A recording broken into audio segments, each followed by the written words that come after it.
Football is truly back and in full swing. That's why Sky Bet are giving you weekly free bets and boosts all season long. Head over to Sky Bet now to check out Acca Freeze, Build a Bet and all of their latest offers. 18 plus, T's and C's apply, gambleaware.org. It is time to talk about Manchester United. Yay! Manchester United were beaten by Brentford this weekend, which means Ruben Amorim is yet to record back-to-back victories in the Premier League. He has played almost a season's worth of games, and we're still yet to eclipse 40 points. If you look at us over the course of both seasons, it is relegation form that Man United are in right now. Now, look, me as a Man United fan, I kind of gave him last season. I wrote it off. I didn't really count it coming into this campaign, and I was looking forward to this campaign because I felt we had a good summer. We brought in some good players. Yes, we needed to sort out the midfield. Yes, we needed to sort out the goalkeeper position, but generally felt we were in a much better position to go into this campaign and do something, not win the league, not, finish in the top two or anything like that, but put some results together, start to see a team that's building. And besides a few 10-minute periods here and there in various games throughout the campaign, Man United have been inconsistent at best and horrible at worst. And I think one of the things that stands out for me, like I said to the manager last season, stick to your guns. Right off last season, a lot of players didn't want to be there, but stick to your guns. But this season, he's sticking to his guns and it's not working. And one of the main things that tells me this system isn't going to work on a consistent basis in the Premier League is the fact that we can't even record back-to-back wins in the Premier League. I think that's the biggest bit of evidence you need. And my mate Jay on Stretford Paddock made a great comment as well. He said something like, for all those that are holding on to hope and thinking that Ruben Amorim can turn around, there's no actual evidence to suggest that. All the evidence supports the people that are saying this guy's done and he's finished and he needs to go. And one of the things I would say is, like, unless he changes something, which it doesn't look like it's going to happen. And it's bizarre because, look, we're looking at a Premier League right now where Pep Guardiola, who's the best manager in the Premier League right now, right? He's having to change. He's having to adapt. At Manchester United, we saw Sir Alex Ferguson through the years have to adapt. He couldn't always play 4-4-2. He had to change, play 4-3-3. You have to change to get results. And the manager keeps going, I'm sticking to my guns, sticking to my guns, sticking to my guns. But sticking to your guns is seeing us lose every other game, if not worse. And it's going to see you sacked. So do you want the job? Because if you do, you're going to have to change something. Otherwise, you're going to get sacked. And that's one of the things that I can't grab my head around. Like, your job as a football manager, yes, is to implement a culture. Yes, is to implement a style of play. But it's also, at least in the short term, to get results. And Manchester United aren't getting results. So if you want to get results, you need to change something. And if you want to keep your job, you need to change something. Do you want the job? Is then where it comes to. And you're hearing reports at the moment that the board are backing Amorim and they're behind him still.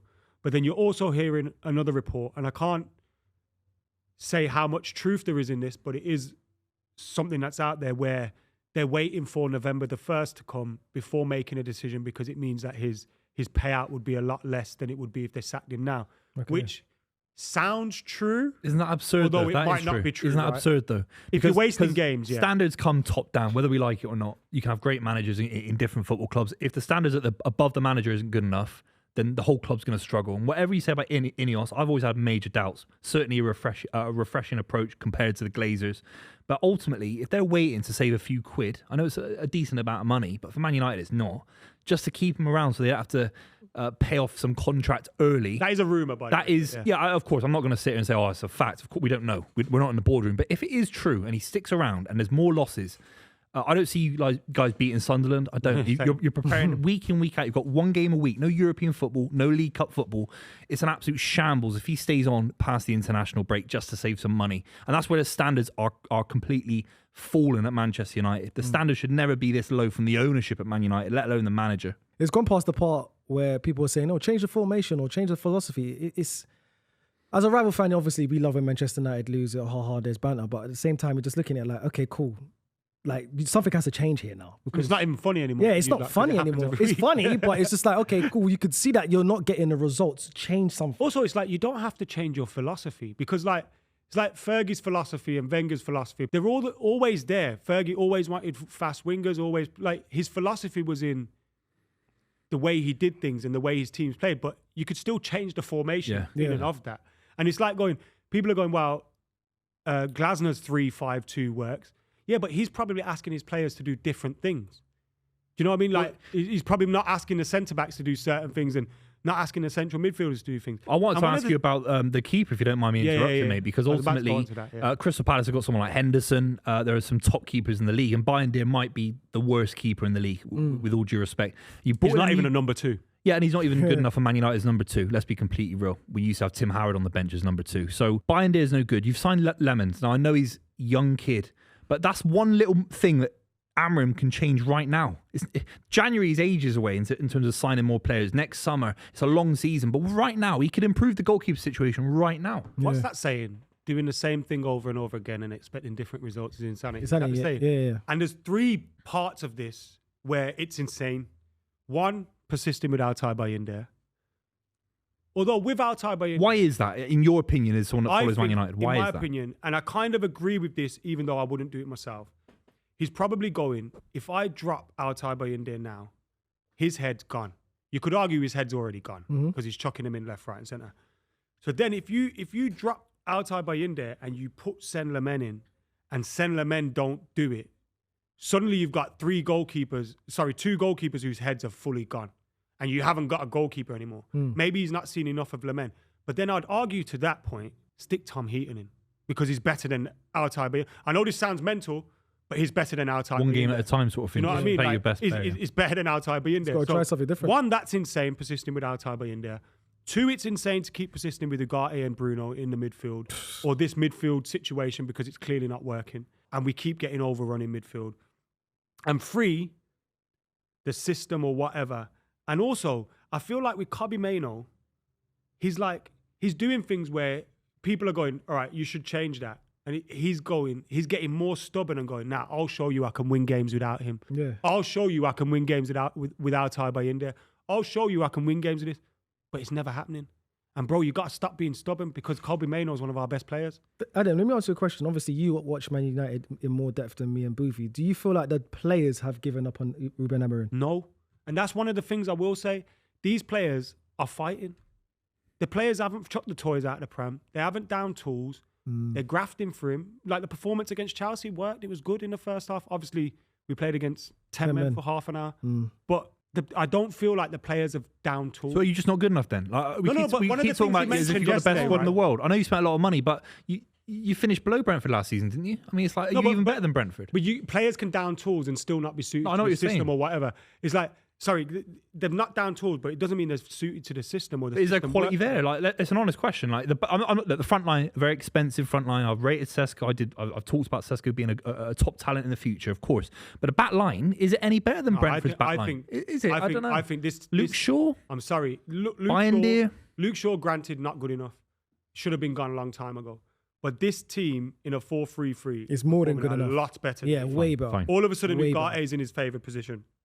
All of a sudden, Bruno's in his favourite position. Kobbie's in there. Kobbie Mainoo, Casemiro are comfortable in a position. Bumo, Cunha, Sesko, all comfortable. The centre-backs are more comfortable. Like, everyone would be more comfortable in a 4-3-3. What do you make about Bruno Fernandes missing another penalty? Again, it's like the manager referred to confidence after the game, right?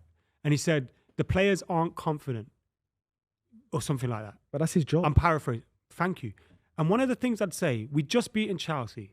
So if any time we're going to be confident, we should be confident this week. And secondly, it's the manager's job to make the players feel confident in themselves, in the system, in the position they're being asked to play. If your players aren't confident in August and September of a season, I don't know what's going on. Because Burnley's players would have felt confident at the start of the season. Yeah. Do you know what I mean? And it's down, like, if the manager's going, oh, my players ain't confident. But that's down to brother, part of that's on you. Yeah. And the best managers make people feel confident when they maybe shouldn't. How's Reggie Labrie making Sunderland more confident than Manchester United? Since April, Man United have only got 1 more point than Sunderland, and Sunderland weren't in the Premier League in April or May. So Sunderland have come in. They're a side that are, all these sides that get promoted, they're absolutely shitting themselves. They're going to get relegated, and they've come in. Sunderland, even Leeds, even Burnley with Scott Parker. And how have they got more confidence than Man United? It's incredible. And like Adam said, obviously, that's down to the manager to make them confident and feel like they can go win any game they're playing. But I don't want to sound cliche. It's down to the system because the players, like you said, I asked you, Adam, have they down tools? No, they haven't down tools. I don't think they have. They still want to play. They still want to get results, but you're not putting them in their right position to get you the right results. I agree. So Though, they haven't down tools. They haven't are down working tools. hard. They're pressing. Yeah, they will. The quality's just not there. And at times there's periods in games where it works, but then it's like what Marco Silva said, like what Pep did in the second half. They just went, here's 2 changes, play the ball a little. Yeah, bit. but If they can figure you out, and you've had a week to prepare for Brentford, and they would have watched all the highlights of Chelsea. And by the way, Chelsea had 10 men for a large part of the game, and Keith Andrews can go, we're going to adjust to Man United and make sure that they don't do the exact same thing again. And Sesko wasn't as effective. The direct approach to Man United wasn't as effective. Brentford were able to get around Ruben Amorim. It's incredible. Yeah, he needs to switch it And up. I know Spurs never had a good result at the weekend, and there's clearly teething issues. But you look at the impact Thomas Franks made instantly.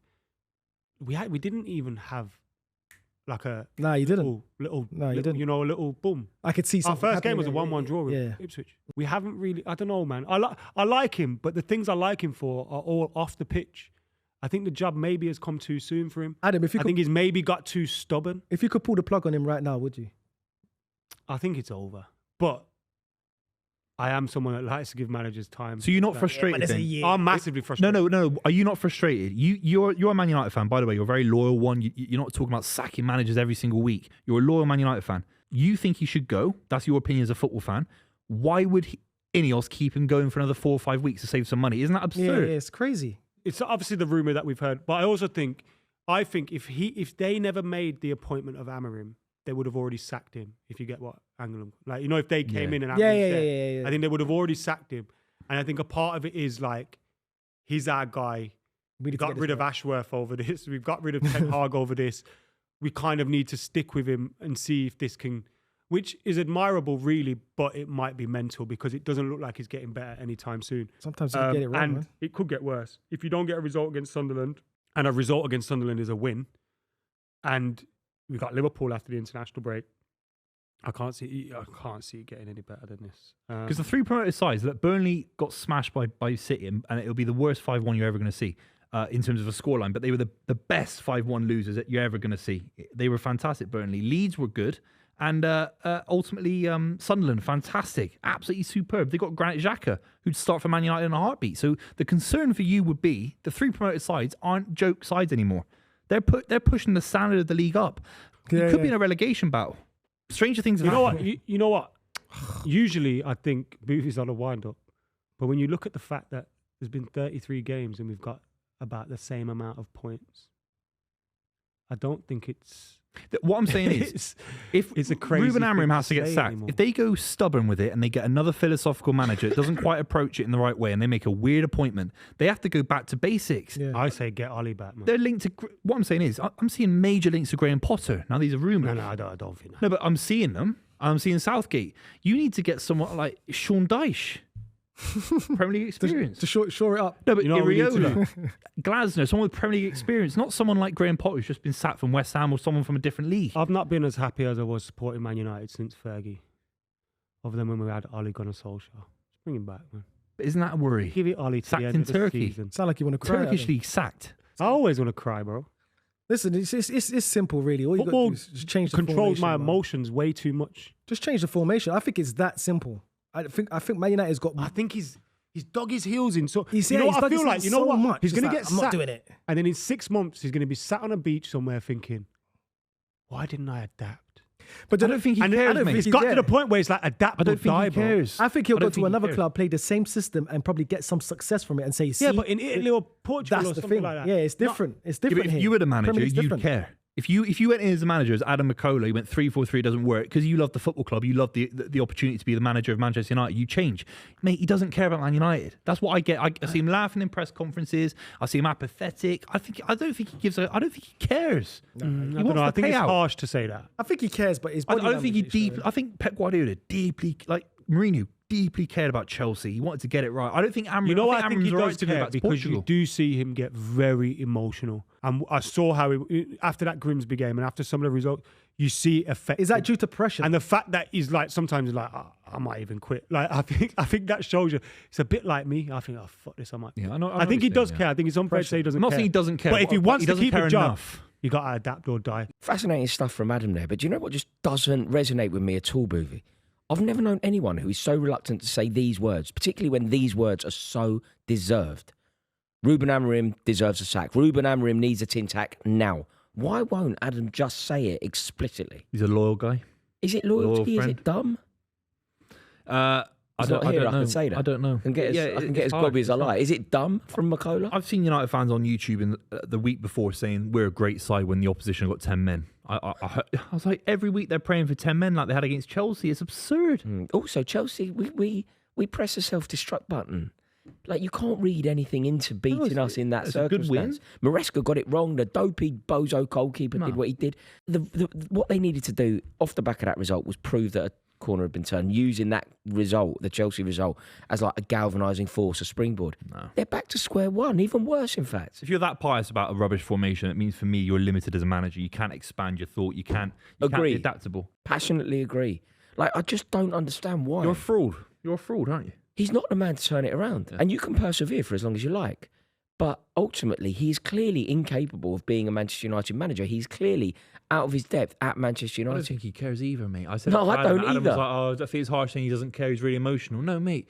I just think it comes to a point. It's so numbing on your brain. Yeah. All the comments, all the interviews, Sky Sports. Yeah. Will INEOS make a decision soon, do you think? Well, if INEOS were top level, if INEOS were Roman Abramovich or Sheikh Mansour, he'd be gone. It wouldn't matter. It's not a financial decision because the club has to be led by the owners in a way that is conducive to winning on the pitch. It translates through. If you wait till November to sack him and you lose more and more football matches, tougher games coming than Brentford. Sunderland's harder than Brentford. It says everything you need to know about the players because the players aren't going to care either. There's a level of apathy in Manchester United, which I love. I love seeing how apathetic they are. Do you know what they baffles me, mate? And I don't know if this is an INEOS thing or what. They are so bad. Like, so bad. Like, they are relegation bad. Yeah. Like, I'm not... That sounds like a joke. I hope they do get relegated. They deserve to get relegated. No business in the world would ever struggle in this way and still get rewarded with money, with money because of their legacy. No, you go out of business, Royce. You go out of business, mate. You go out of business. I can't work it out. Rubbish. But the form... You know when I believed Ten Hag needed to be sacked, but Adam would defend him, the reasoning to defend Ten Hag was sound. I disagreed with it, but I didn't think you were insane. He'd won cups. He won cups in both seasons. They weren't a million miles off the top foot. Like, it was all right. This is mental. Yeah. This is mental. Suicidal, isn't it? They're actually relegation fodder. Yeah. They're actually capable. They're nosediving into the sea, aren't they? They really are. Yeah, but last year they would have actually been relegated. Usually when we say, like, in 2015 when we were dreadful, Mourinho got the tin tack or whatever, people go, oh, you could have gone down that year. And you're like, yeah, we could have done, but we obviously weren't. And we couldn't have done, really. Like, we were at one point. We were at one point in like, it was a reality, but we finished 10th. Yeah. We weren't actually going down. They can. They're worse than last year. They can go down. And all it takes is those teams down the bottom to start. Leeds and Sunderland are doing superb. Burnley, by the way, I know they've got more losses. Bad, Burnley, yeah. They look good as well. They look good. Scott Parker's better manager than Ruben Amorim. Like, Ruben Amorim is the worst manager that I've ever seen at Man United by a mile. And he seems to be given this love. And do you know what, Buvey? He's charismatic. You're going to. I know you agree with this. There is a horrible trend in football, and I'm going to talk about the hipsters again. You know this belief in these bozos. You got that dopey Burke up at Glasgow Rangers as well.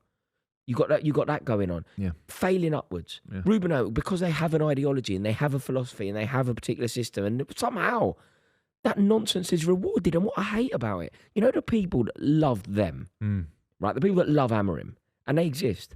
They're into stats. Yeah, that's all I'm going to say. They're really into stats. Yeah. Those people are so sneery at the likes of Scott Parker, as Tony Pulis they'd see as a joke. Tony Pulis has forgotten more about football than Russell Martin will ever know. Like, Russell Martin giving it the big and all that swagger, that geezer thing. Fucking idiots from Brighton. And he's giving it all, like, what are you doing? Swanning about like Danny Dyer from Brighton. Yeah. You got Ruben Amorim, who is somehow insulated from criticism. I can't get my head around. I think it's over now, Royce. I think it's over. Okay, let's go back to the original point then. Just before we wrap this segment, tell me this, Buvey. Why is Adam McKola not sitting in this seat, as you would, if it was Man City, particularly with a new manager, as I would at Chelsea, going, get this geezer out of the club today. Because they think that the standards are falling from the ownership. And at least City have got good owners, and Chelsea used to have good owners with Roman Abramovich. He thinks it's an owner issue, and it's bigger than the manager.